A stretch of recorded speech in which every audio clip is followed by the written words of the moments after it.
Right then.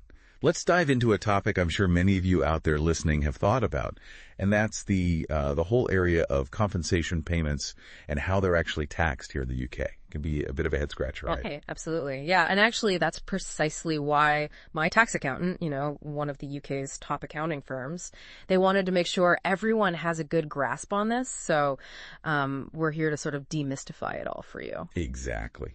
So let's just cut straight to the chase. What are the really essential things you, as someone living and paying taxes in the UK, what do you really need to know when you receive a compensation payment? Great question. I mean, ideally, we want to help you guys understand clearly what you can expect to be taxed on and what you probably won't.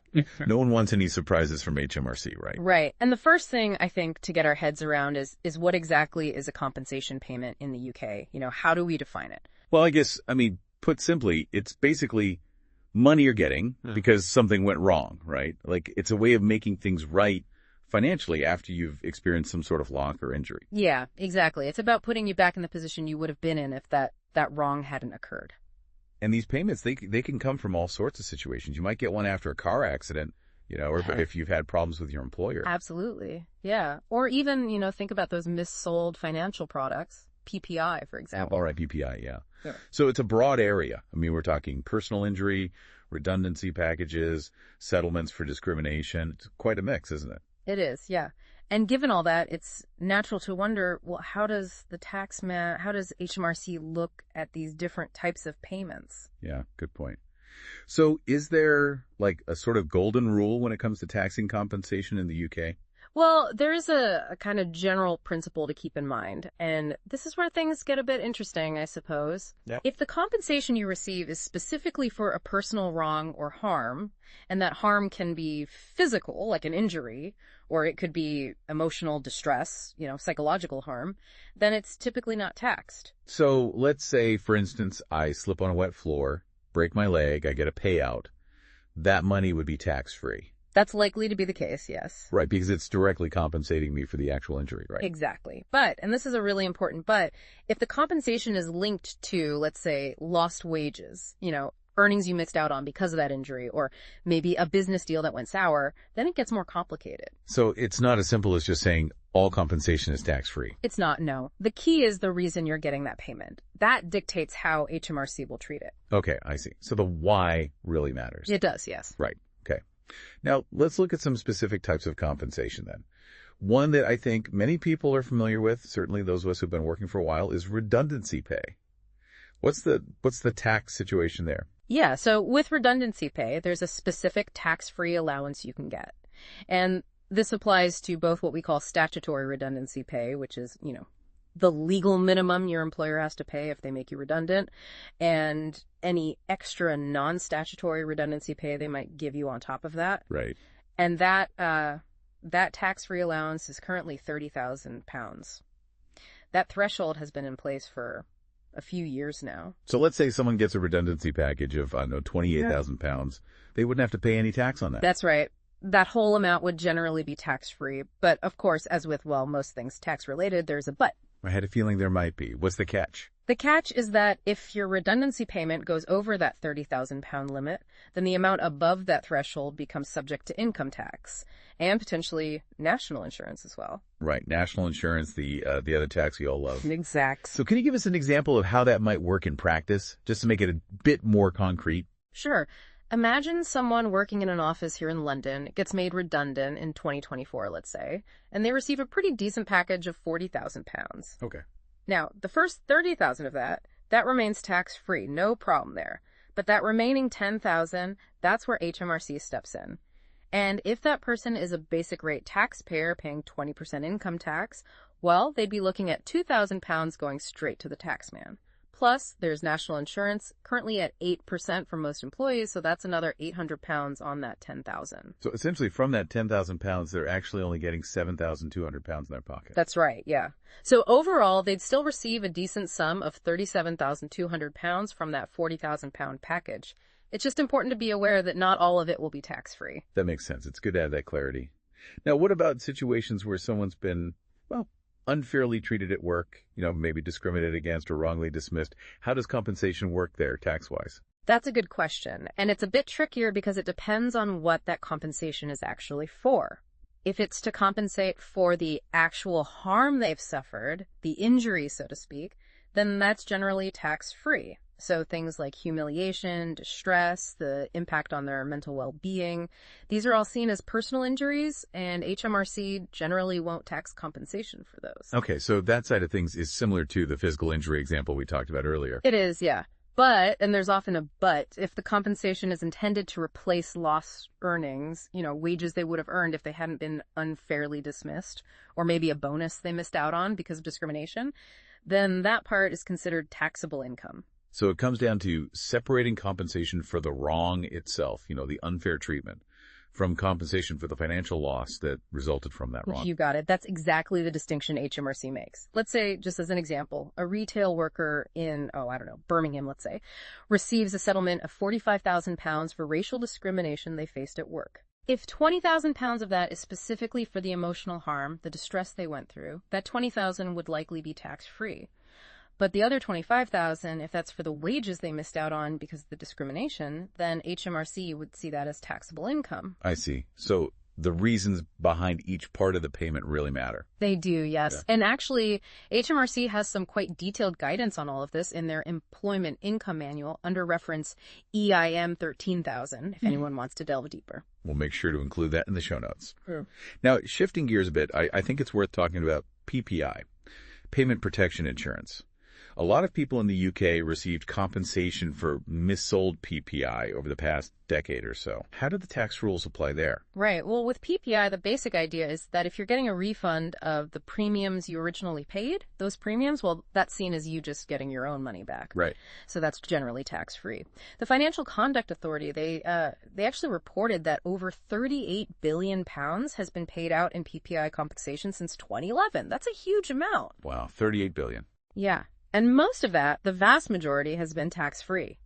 But, and you probably saw this coming. There's always a but, isn't there? There often is, especially with tax. If your PPI payout included interest, which a lot of them did, to compensate for the time you were paying for a product you shouldn't have had, that interest is treated differently. Okay, so the original premiums I paid back, that's fine. But any interest they add on top, that's where tax might be due. Exactly. Let's say, for example, someone got £5,000 back as a refund of their PPI premiums, and then another £1,000 in interest on top of that. That $5,000 is tax-free, but that £1,000 in interest, that could be taxable. Then for a basic rate taxpayer, they'd be paying 20% on that, which is £200. Right. So it's definitely worth being aware of. And it seems HMRC is well aware of it, too. They are, yeah. HMRC has actually collected a fair bit of tax from PPI interest payouts over the years, so it's something to keep in mind. Absolutely. Now, before we move on, I think it might be helpful to just quickly recap some of those key figures we've mentioned because they're important for anyone receiving compensation. Yeah, good idea. So we talked about the £30,000 tax-free threshold for redundancy payments. We mentioned the weekly cap for statutory redundancy, which is currently £643. Then there's that massive figure of $38 billion in total PPI payouts. And of course, the basic income tax rate of 20% and the current national insurance rate at 8%. It's a lot to keep track of. It is, yeah. But knowing these figures can help people plan and avoid any nasty surprises from HMRC. Because that's really what it all boils down to, isn't it? Understanding these rules can save you a lot of stress and hassle in the long run. For sure. Now, what happens if a compensation payment seems to be for a bit of everything? It covers a mix of things, some taxable, some not. How does HMRC deal with those kind of, what did you call them, mixed purpose payments? Mixed purpose payments, that's right. Yeah, they happen quite a bit. And when they do, HMRC will try to break that payment down into its separate parts, figure out what's taxable and what isn't. They'll look at the details of the settlement agreement, any other relevant documents, and try to determine how much of the total payment falls into each category. And is that always straightforward? I mean, can there be disagreements over how those payments are split? Oh, absolutely. Yeah, it can get quite complex, and people don't always agree with HMRC's assessment. Right. You mentioned a case earlier in Leeds, I think it was? I did, yeah. There was a factory worker who received a £60,000 settlement after a dispute with their employer. That settlement was specifically divided into £35,000 for injury to feelings, which would generally be tax-free, and £25,000 for lost salary, which is taxable. So in that case, the employer handled the tax side of things correctly. They did, yeah. They accounted for the income tax and national insurance on that £25,000 through their payroll system, so the employee received the net amount after deductions. And that's really important for businesses to get right, accurately report these different elements through payroll to avoid any issues with HMRC down the line. It makes sense. Now, what about those settlement agreements we hear so much about? Are there any particular tax considerations with those? Well, settlement agreements, which are often used to resolve disputes, particularly in employment situations, they follow the same basic tax principles we've been discussing. Right. So payments for genuine injury or distress, those remain tax-free, while anything that's essentially a substitute for salary or wages is taxable. And the £30,000 tax-free threshold for termination payments, which includes redundancy and other payments when someone leaves employment, that also applies within settlement agreements. Again, HMRC provides quite a bit of guidance on this under reference EIM 12820. So clarity is key, as always. Mm-hmm. Having everything clearly spelled out in the agreement can save a lot of headaches later on. Definitely. There was actually a case, I think it was in 2024, involving a tech company in Bristol. They reached a £50,000 settlement with an employee. And this settlement was structured in a way that really highlights how important clarity is. £20,000 was for stress caused by work, likely tax-free. Then there was a £10,000 departure bonus, which falls within that $30,000 tax-free limit for termination payments. And finally, £20,000 representing their notice period, which, because it's essentially salary, is subject to income tax and national insurance. I see. Yeah. So having those different elements clearly labeled in the agreement, that's really helpful for everyone involved. It is, yeah. Okay. Now let's flip things around for a minute. What if the business itself receives compensation? Is that treated the same way as when an individual receives it? Not necessarily, no. Compensation a business receives is often seen as part of its trading income, its profits. So if a company gets a payment for, say, a breach of contract that resulted in lost profits, that money is likely subject to corporation tax, which is the tax on company profits. And the rate of corporation tax can vary depending on how much profit the company makes. But if the compensation is for damage to a capital asset, like equipment, the tax treatment might be different. It could be tax-free unless they actually make a profit when they replace that asset.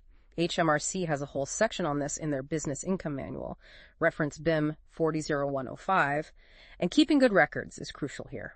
That's a bit of a minefield for businesses to navigate. Now, before we wrap up, I just wanted to touch on something we mentioned briefly earlier. Interest on compensation payments. We talked about it with PPI, but is there a general rule that applies, whether the payment's to an individual or a company? Yeah, generally speaking, any interest you receive on top of a compensation payment, that's considered taxable as savings income. And the rate of tax you pay on that will depend on your income tax band. So basic rate taxpayers, they pay 28%, higher rate is 40%, and additional rate is 45%. It's important to remember the personal savings allowance, too, which allows basic rate taxpayers to earn up to £1,000 in savings income tax-free each year, and higher rate taxpayers £500. Additional rate taxpayers don't get that allowance, unfortunately. So even if the main compensation itself is tax-free, that interest could still be taxed. Right. Another thing to keep in mind now, there's one more specific situation I wanted to ask about. There's been a lot of coverage, and rightly so, of the Post Office Horizon scandal. How are those compensation payments being treated from a tax perspective? Yeah, the Post Office Horizon scandal, a really important issue. And the government has actually taken steps to make sure those compensation payments are treated fairly from a tax point of view. Wow. So legislation was brought in, I think it was in 2022, which ensures that payments made under schemes like the Horizon Shortfall Scheme, they're exempt from both income tax and capital gains tax for individuals. So if a sub-postmaster receives a payout because of the Horizon scandal, they shouldn't have to pay any tax on that money. It's good to hear. It wouldn't be right for those who've already been through so much to then be hit with a tax bill on top of it. Exactly. And there are also specific rules that can provide exemptions for corporate recipients as well, but that's a bit more niche. Okay, so quite a specific situation there. Now, one last question before we let you go. What about businesses that are paying out compensation? Are there any tax implications for them, aside from making sure they handle the taxable parts of those payments correctly? Yes, there are a couple of things businesses need to be aware of.